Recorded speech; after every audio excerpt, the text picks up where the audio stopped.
Bozalaka sengo ya koyeba ke bozalaka tellement ebele ya kolanda Mike FM ya mokolo lelo yango ebandi mbote na bino.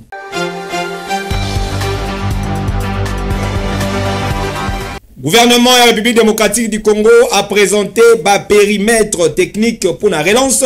Il y a projet, il y a barrage, il y a grand Katende, il y a détail. Pour moi, c'est un honneur, un privilège de faire partie de cette belle aventure. Katende a bâti tous les gouvernements qui nous ont précédés. Va-t-il aussi nous battre? Le temps seul pourra répondre à cette préoccupation.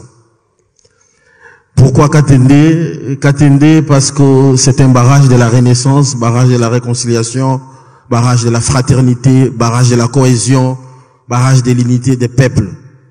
Plus de 25 millions des âmes attendent depuis des décennies ces projets.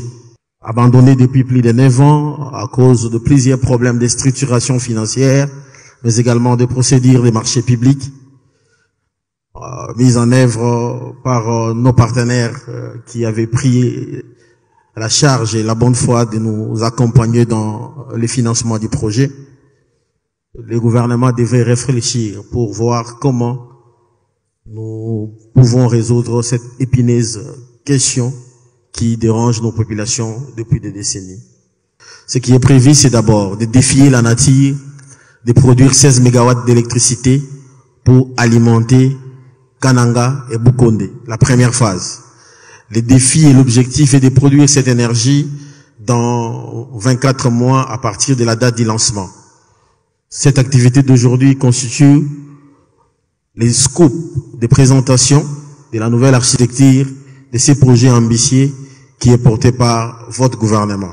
J'invite toutes les parties prenantes, principalement les organes de gestion du projet, les entreprises sélectionnées, Mining Engineering Service, MSR en cycle, et Angélique International Limited, AIL en cycle, les ingénieurs conseils du gouvernement, les élus légitimes du peuple, les autorités provinciales et locales, et les communautés bénéficiaires pour une synergie d'action en vue de la concrétisation de cet ambitieux projet de son Excellence Monsieur le Président de la République, chef de l'État, son Excellence Monsieur Félix Antoine Tshisekedi Tshilombo. C'est donc avec une foi inébranlable dans notre capacité collective à bâtir un avenir meilleur que je souhaite, au nom du gouvernement de la République démocratique du Congo, un parfait achèvement du projet de construction de la centrale hydroélectrique de Grand Katende, conformément aux spécifications techniques contractuelles et dans les limites des engagements financiers définis dans les contrats des travaux déjà signés. Nation Bobasi à Parlement, députés nationaux, bazali ko senga, sanctions sévères. Pour la DG, il y a RVA, bazali ko reproché na outrage l'Assemblée nationale. Retour en image.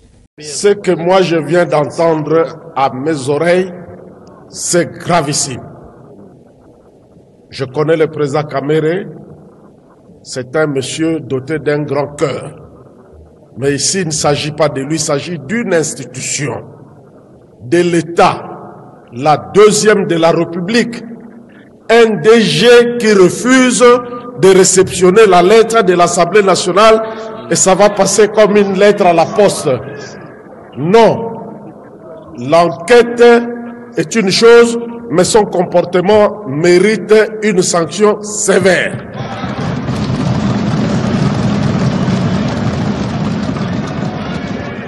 Monsieur le Président, que va-t-il nous rester comme pouvoir ici quand c'est tout le monde qui commence à nous narguer et vous, dans votre cœur que je vous connais, vous laissez passer tout, vous pardonnez? Non, nous voulons que conformément au règlement intérieur, que nous puissions traduire ces messieurs pour outrage à l'Assemblée nationale. Je vous remercie. Merci, honorable Mayo. Honorable Mwando.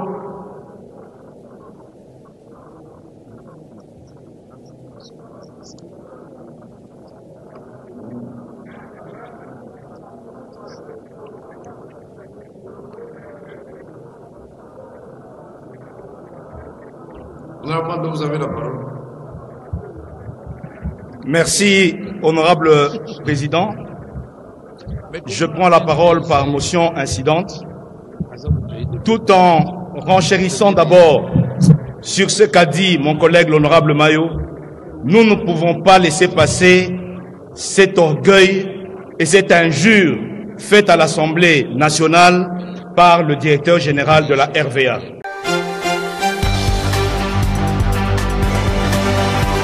Na Kasai Central, délégation ya députés provinciaux bazala ki ronde ya ville ya Kananga po misala ya ba réhabilitation ya banzela ebele ezali na ralenti ba détail élément.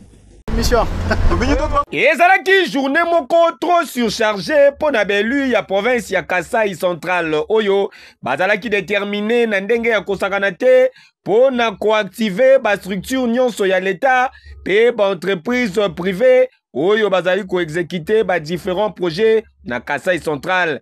Ba élu ba effectué ki ronde moko explicative na ba chantier ebele ouvert na ville ya Kananga en vue ya koyeba véritable taux d'exécution ya ba projet. Porte-parole circonstancielle honorable Zakari Bababaswe Zakle Lenzulu Kable Atalisaki Boye. Nous, députés provinciaux du Kasai Central, après avoir auditionné dans des plénières des responsables des entreprises qui exécutent des travaux d'infrastructure dans la province du Kasai Central et effectué des descentes sur les sites de leur exécution, avons déploré de manière générale leur taux d'exécution. Ce dernier a de l'impact négatif sur l'environnement sur toute la province du Kasai Central, déstructuré par des ravins, l'état vétuste des immeubles publics, le mauvais état de la voirie urbaine, ainsi que de tous les réseaux routiers. Et Sengel Boyebake délégation et Kumbamaki, na vice-président de l'Assemblée provinciale, et Sika Wapi, belu bazwaki explication et belé, et pas ya ingénieur oyo bazali ko exécuter ba différents travaux locaux na OVD ya office de route Safrimex pour na kotanga kaka wana na suka délégation provinciale basalaki déclaration pour na kotalisa oyo elandi Zakle Lenzulu Kable olobi. 1. La mise par BSECO, toutes affaires cessantes, à la disposition des institutions provinciales, des différents protocoles d'accord des travaux en cours d'exécution dans la province et des rapports de décaissement des fonds. 2. Le caucus des députés nationaux et des sénateurs du Kasai Central appuie les exigences de l'Assemblée provinciale en vue de sauver notre province qui fait face à des plans diaboliques de sa destruction. 3.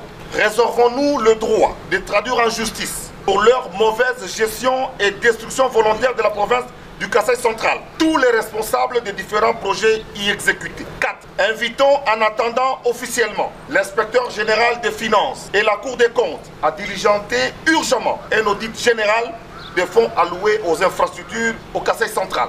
Et Sengeli Boyeba Lisusuke na même occasion, belu ya Kasai Central ba réitera qui soutient na bango na chef de l'État, son excellence Félix Antoine Tshisekedi Tshilombo, Fachi Beton na vision na ye ya kodote na République démocratique du Congo en général, pe na Kasai Central en particulier, ba infrastructure moko pour na ko améliorer ba conditions de vie ya population. Awa na Kasai Central solo ya détournement Ezali Kolumba. Iloba nango, ministre de la Justice, Constant Moutamba. Dossier à suivre.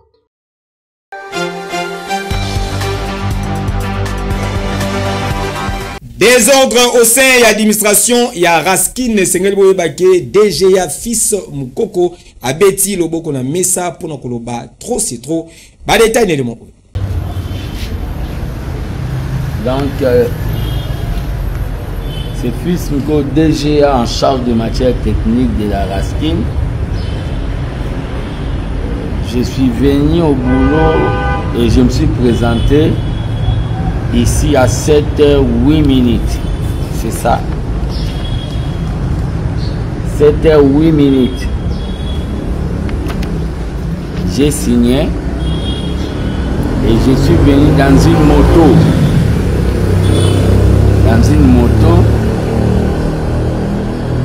Je suis dehors pour moto à Simba clé à salle parce qu'on doit réaménager les bureaux.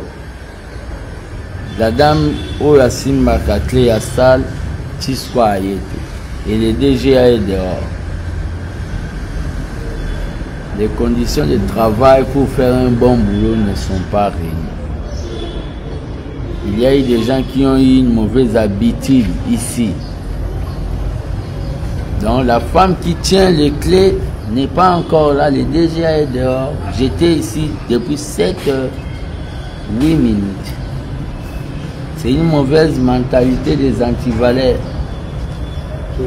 C'est une mauvaise mentalité des antivaleurs qu'on doit déboulonner ici à la Raskin. Les gens se présentent dans Herbango Balingi. Donc il est quelle heure à cet instant? Donc il est 8h22. Donc il y a que moi DGA, je vois un AAD, un TPDA, un ATA, un AGA, un TT. Tous les directeurs ne sont pas encore là. Ils ne sont pas encore là, les directeurs. On verra, qui vivra verra. Merci.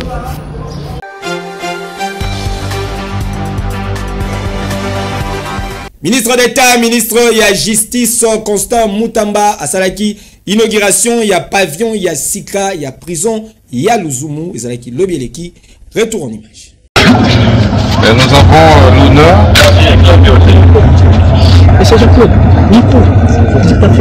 d'inaugurer ces jours, ces nouveaux pavillons du centre pénitentiaire de Luzumu. Comme vous le savez, depuis notre avènement à la tête du ministère de la Justice, il nous a été dicté par son Excellence Monsieur le Président de la République, chef de l'État et magistrat suprême, sous la coordination de Madame la Première ministre, d'améliorer les conditions des détentions, d'améliorer les conditions des prisonniers. Et c'est dans cette perspective que nous avons amorcé une série de travaux dans une série des prisons, des centres pénitentiaires, dont celui des Luzumu. Et ce jour est un jour exceptionnel parce que nous atterrissons par l'inauguration de ces beaux bâtiments avec l'appui de certains partenaires, mais essentiellement sur fonds propres. Nous avons mobilisé les directeurs de la prison, de ce centre pénitentiaire, que je remercie pour son sens élevé de gestion, pour son sens élevé de management, grâce auquel, évidemment, nous allons inaugurer ce nouveau bâtiment qui va aider à désengorger non seulement les prisons de Kinshasa, mais également d'améliorer les conditions carcérales. Et donc nous souhaitons plein succès à ce centre pénitentiaire. Et nous souhaitons également plein succès à ce directeur qui ne cesse de m'impressionner par son travail. Et donc, puisqu'il n'est que jusque-là chef de bureau, je décide à partir de ce jour, après cette cérémonie, de les commissionner au grade de chef de division. Voilà.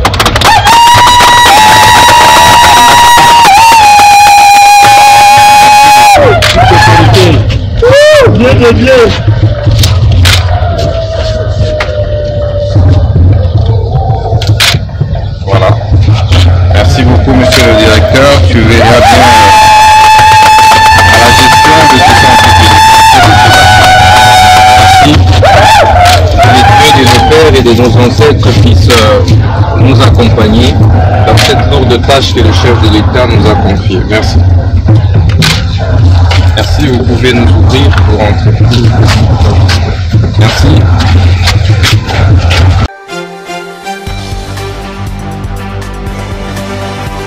Est-ce possible comme à Kololo Pango soko sali confiance na mwana mboka Ziko Mukanga.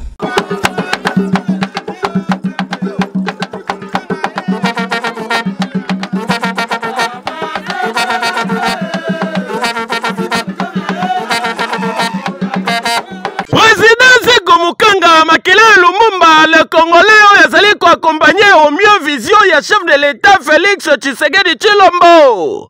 Noko abegisi yo kinwa yo congolais na bureau national ya NPTMC pona kokoma kolo lopango na $1,500 ya pamba ozwi lopango na yo ya 20/20 na quartier Mukanga 1 na commune ya Nsele to na quartier Mukanga 2 na Menkau na commune ya Maluku grâce ya opération koma kolo lopango.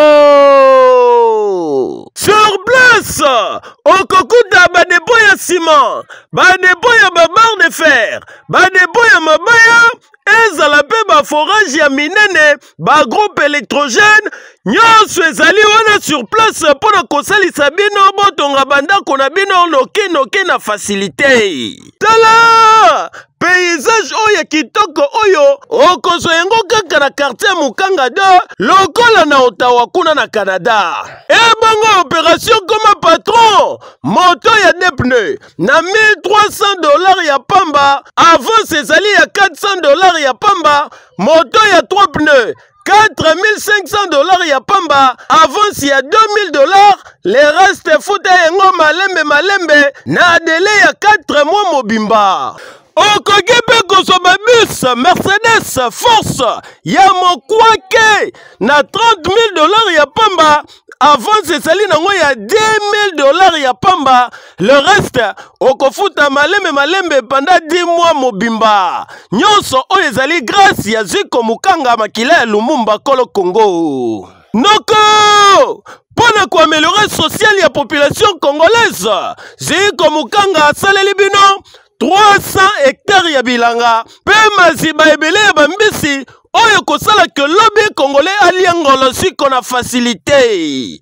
Tala adresse ici yebana avenue Victoire numéro 42 deuxième niveau ya galerie Efra na quartier Kauka na commune ya Kalamu oza mobimba. Référence are mabaya okobunga te ozwi lopango na yo ozwi moto na yo okomi patron. Excellence, excellence, le patron lui-même, excellence, le président Ziko Mukanga.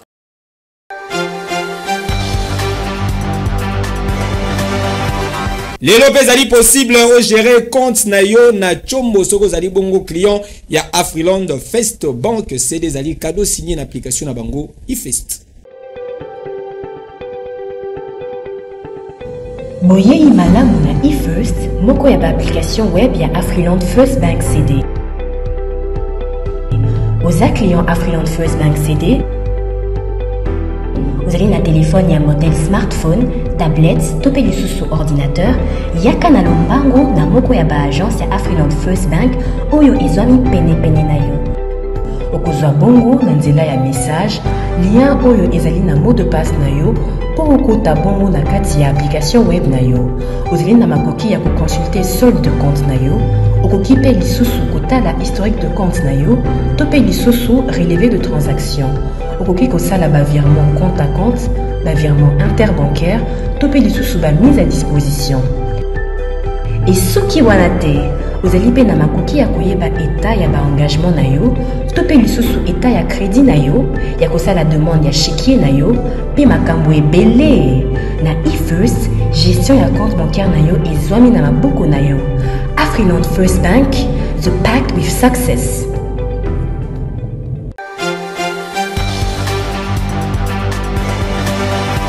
Balingaki bakende kosala sabotage na morgue ya terre jaune kasi la police akoi na bango banani bakuluna baleta élément. Accompagné de bourgmestre, il y a commune Yansele Belément, il y a l'Agence nationale d'intervention, il y a la police nationale congolaise, Basalaki, Moussalaki, Toko, Lobieleki, na Mikondo, plus précisément, na terre jaune.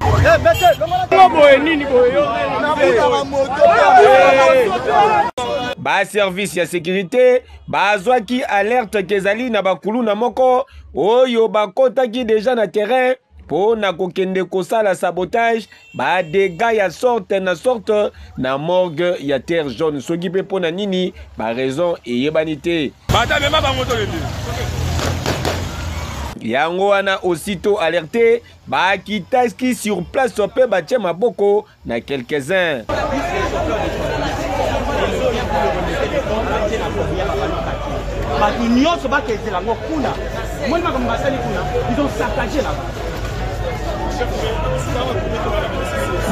Oui, tozana bourgmestre na biso ya commune Nsele. Tozu coup d'appel ke bakulu na bauti mikondo. Ba epona ko agresser bata mort ke o ya terre jaune. Ne bourgmestre abenga ki les gens quittent sur le terrain. Tozu 3 personnes na machette na moto gizi. Bazana baton na biso ya légion pire. Biloko wana mingi toloba. Tozo senga photos à la union.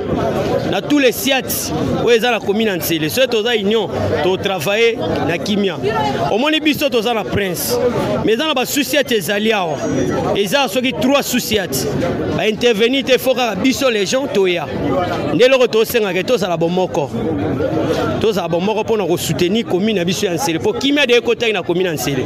Bourgmestre abeti c'était alingi opération Kuluna te. Message to lancer na bateau ba oyo kate balingi opération Kuluna.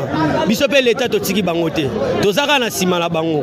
Yo mama oza mwana za Kuluna asima machette ozolinga ko te ya été ozolinga ko memela ba rendez-vous ke weza kake ne banzela classe olingi te yeba ke lokwa tozali na Colonel Willy tozala bourgmestre na biso ya commune Nsele alala raté azala tout le temps na population na ye tokolemba pe bango te tozaka sima la bango. Ah oui, félicitations na belement ya Légion nationale d'intervention et la police nationale congolaise Boyende ezalaka mon colonel Willy Moussala Kitoko Oyo Wapi avec un pacte paix, idéologie toujours. Yo.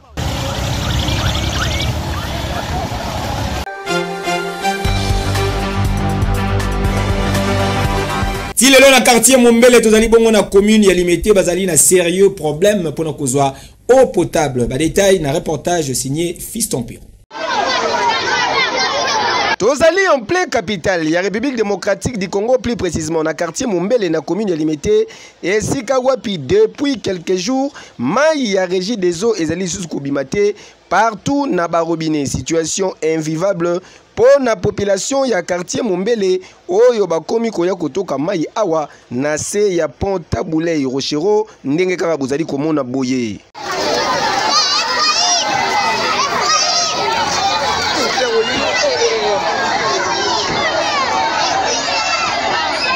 Awape esika bazali kotoka mai yango ezali robinet te kasi tiyo ya monene ya régie des eaux et toboka ezali tiyo e servaka de relais ya mai entre quartier Mombele na commune limité pe commune Yangaba ya pasi ezali lisusuke esika yango bazali koya kotoka mai salite etonda na ndenge ya kosakana te rivière moko eleka wana bosoto nyonso ezali kobima wana il faut kolukela yango kombo yoka communication.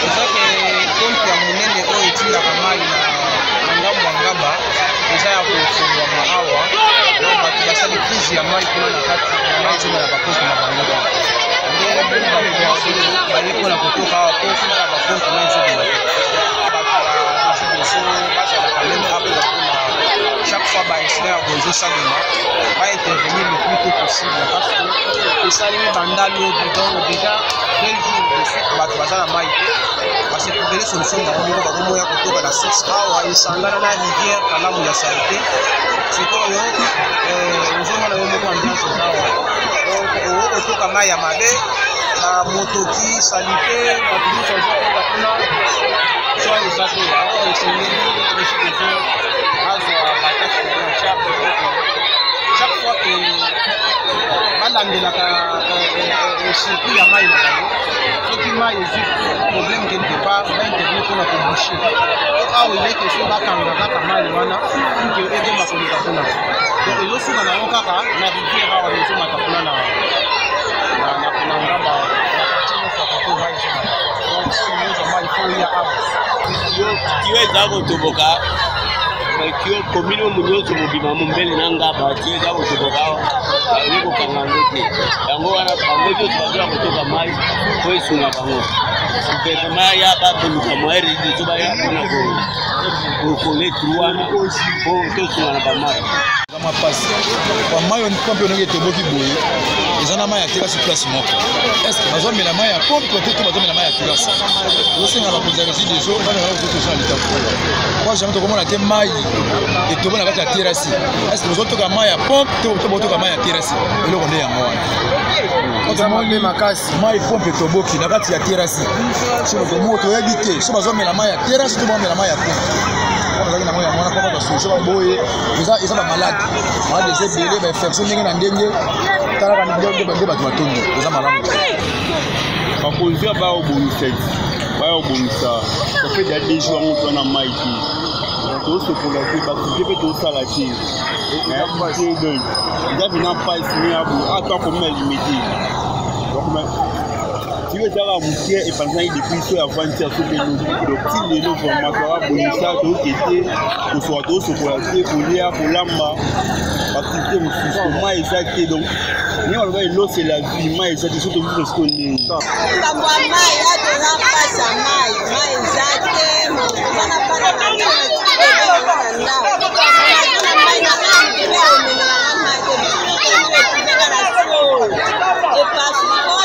solution les lots avant tout ça pas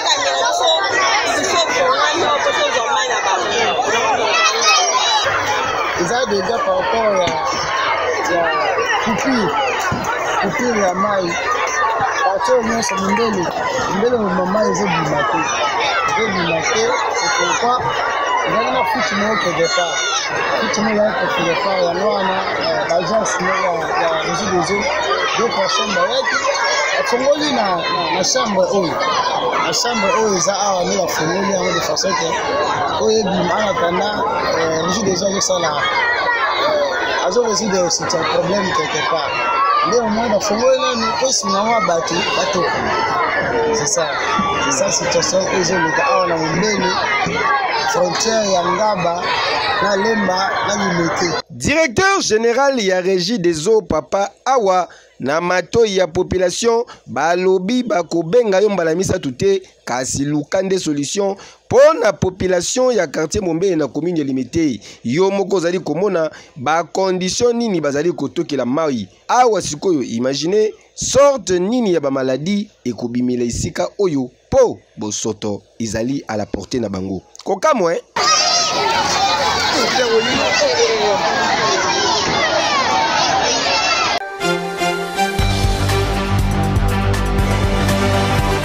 Magafe wa mokola lelo komi na suka merci pour na confiance pe fidélité bo sepelaki na ba image bo pesa merci na Torres Atibu azalaki na sima ya caméra régie finale sima maki na le génie Gelor Muya Bamata bakita baba lukana mabele fils mani boy ka machine na préférable